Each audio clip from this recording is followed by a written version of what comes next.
Good morning. It's such a pleasure to be back here at All Souls. I have been reflecting on the last 2 years when I had the opportunity to be an intern here and be introduced to your wonderful community, and the things that I've appreciated and enjoyed most about being here. And aside from the spectacular music every Sunday, one of those primary things, which I think is true for many of you all also, is how this community is devoted not only to personal spiritual formation, but also to bringing that message out into the world and demanding justice and peace and love in our broader communities. And while reflecting on that, one of the themes that I had the pleasure to investigate with some members who are even here today was the topic of prayer. And what I was reminded of is this familiar refrain that we often hear in public of our prayers are with you when something awful happens. And people say our prayers are with you, and that's true, and sometimes it can feel a little hollow, and it can feel like a replacement for what's really needed, which is action a lot of the time. And so I was thinking about what really is the role of prayer. And I've, like I said, gotten the chance to speak with some of you over this last year about what is the role of prayer really for people who are coming together seeking spiritual formation and also seeking real changes in our world.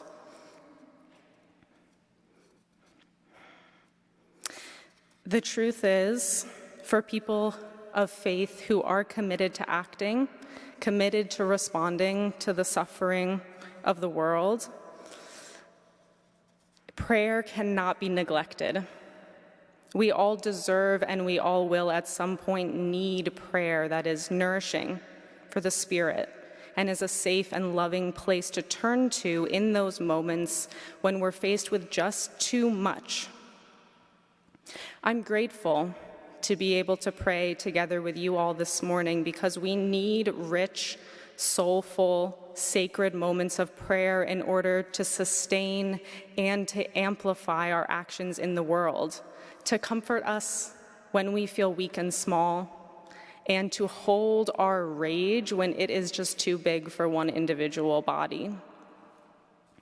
But prayer is also something that we have to practice and we have to learn. It is undoubtedly a natural human instinct, but it's also something that we have to cultivate.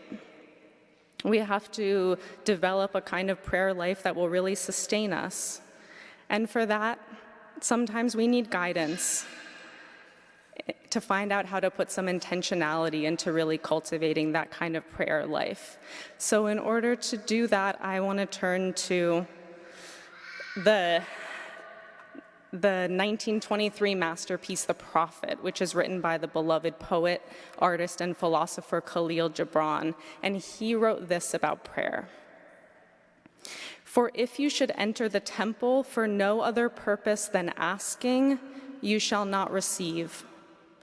And if you should enter into it to humble yourself, you shall not be lifted. Or even if you should enter into it to beg for the good of others, you shall not be heard. It is enough that you enter the temple invisible." The temple invisible is Gibran's way of describing this kind of prayer. And his poem, if we look closely, is offering us some guidance for how to develop it into a practice that will sustain us and will connect us directly with the divine in the moments when we need that most. This kind of prayer requires no religion, and in fact, I think this text transcends the need for a religious institution in a life of prayer altogether, though it doesn't reject it either. Gibran himself was a critic of hierarchical organized religion.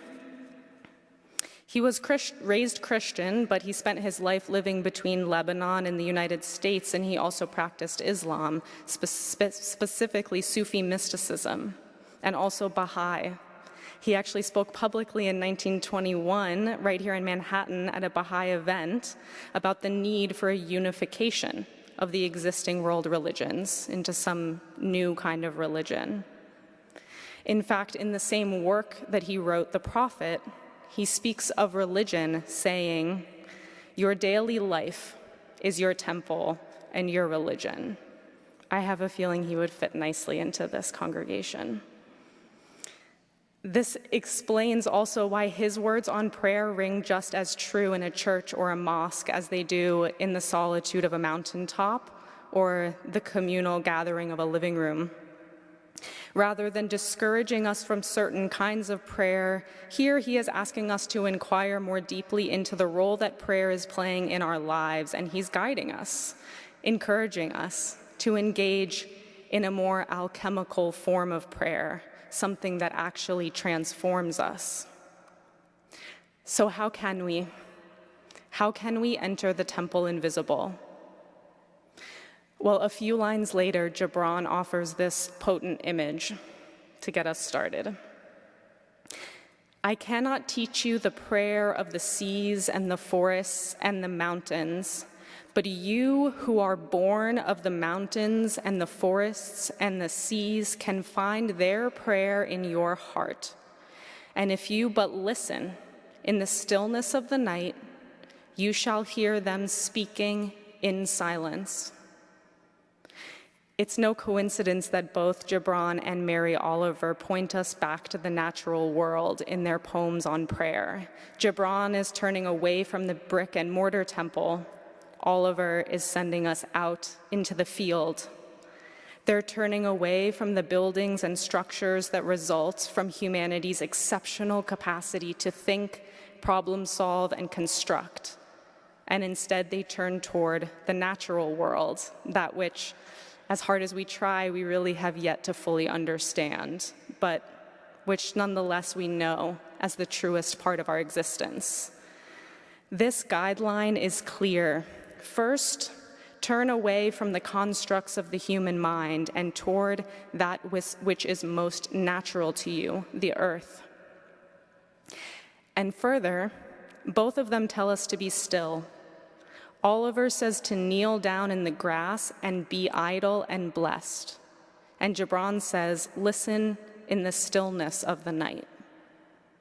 The temple invisible is a place of inner stillness where our ordinary thinking mind and distracted bodies settle and rest.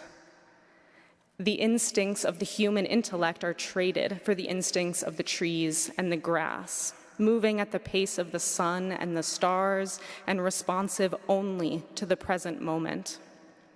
Again, we are instructed, set aside movement of body and mind and return to the literal and figurative ground. From there, our prayer will start to come alive. But both Oliver and Gibran also speak to us about the unspeakability of prayer. Words are not functioning in prayer like they do in everyday life. Prayer is, in fact, more accurately understood as a cousin of music or poetry. And we find this to be true in every religion's prayer tradition around the world. The recitation of the Quran becomes potent through the voice of an artistic cantor. The Latin dirges of Christianity, those create musical temples all by themselves. A favorite Jewish prayer of mine is a short prayer sung in Hebrew at the very start of every day. Judaism teaches that overnight our spirit goes to dwell with God, and the Neshama prayer is sung in the morning as an expression of gratitude to God for returning our spirit to us so that we can enjoy another day. It goes like this. Eloheinu Shema Shenatata Bi Tehorahi.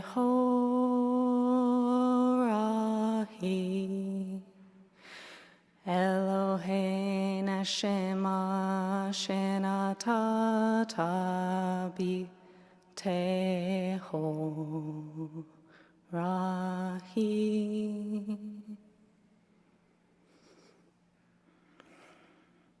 These kinds of prayers move something in the body of the person praying them. Native languages, ancestral languages are often used in prayer because they carry with them something other than the literal meaning. They vibrate in our ears and our throats and our lungs in the same way that they have vibrated in the bodies of our biological and spiritual ancestors for centuries. Just like dwelling in the natural world connects us to a truth bigger than ourselves, so praying in a native tongue connects us to a lineage of beings that is bigger than ourselves. And prayer is indeed just that, an encounter with that which is bigger than us. That's why it sustains us, and it's why we need it if we're going to confront the suffering of our world.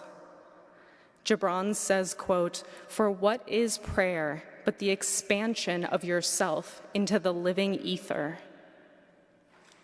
It is an act of going beyond the small self and being both held by and humbled by that larger self.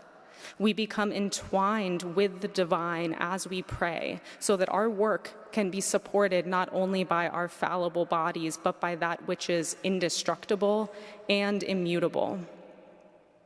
Gibran goes on, "God listens not to your words, save when he himself utters them through your lips." And he concludes his poem by reminding us that the divine source, which he calls God, is, quote, "our winged self." It is our will, our desire, our days and our nights. It is our everything. It is bigger than us. So far, our guidelines for how to enter the temple invisible are 1, rest in the natural world. 2, be still. Allow your mind and body to settle. Cultivate peace. 3, when using language, use prayerful language. Let it be beautiful and artful, and don't just focus on literal meaning, but tune into how it feels in your body to sing, chant, or speak your prayer. And 4, allow yourself to be humbled by the divine, which is bigger than each of us and which holds all of us.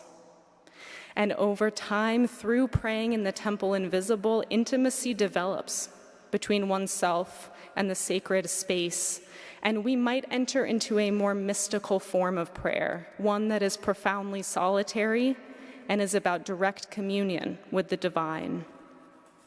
Often, this requires contemplative silence. Remember that last line where Gibran says that you shall hear the mountains and the seas speaking in silence.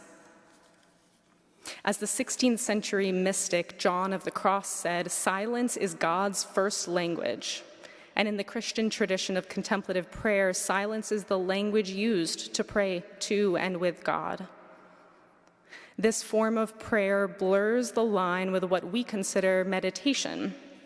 But the Christian mystics find no fault in this. In fact, Thomas Merton, a beloved mystic, monk, and poet, wrote in a 1964 letter to an Islamic friend of his, "There is in my heart this great thirst for recognizing totally the nothingness of all that is not God.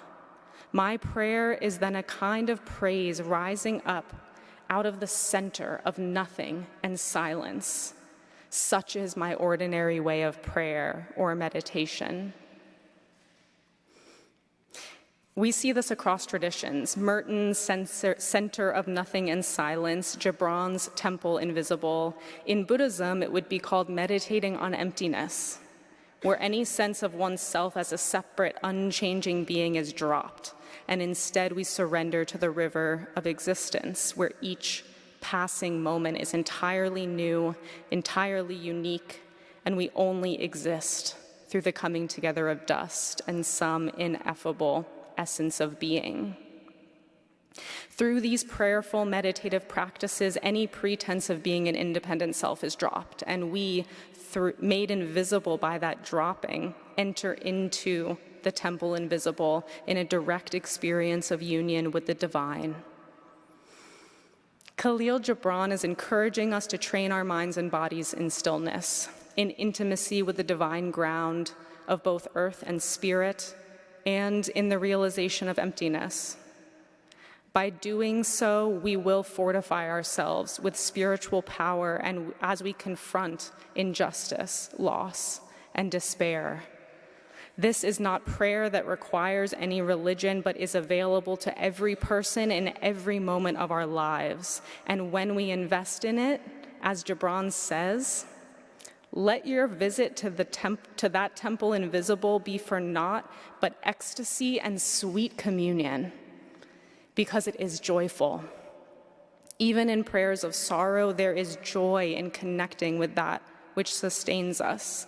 In times like these, we must learn how to allow our hearts to be so open that they break. And we can only do that when we are firmly rooted in what is bigger than us, in what can support and love us, even when our hearts are totally shattered. Allow your heart to shatter so that you can enter the temple invisible completely, and you will emerge from it renewed and re-energized to continue doing your work of being a force for good in the world, as I know so many of you are and will continue to be. Thank you.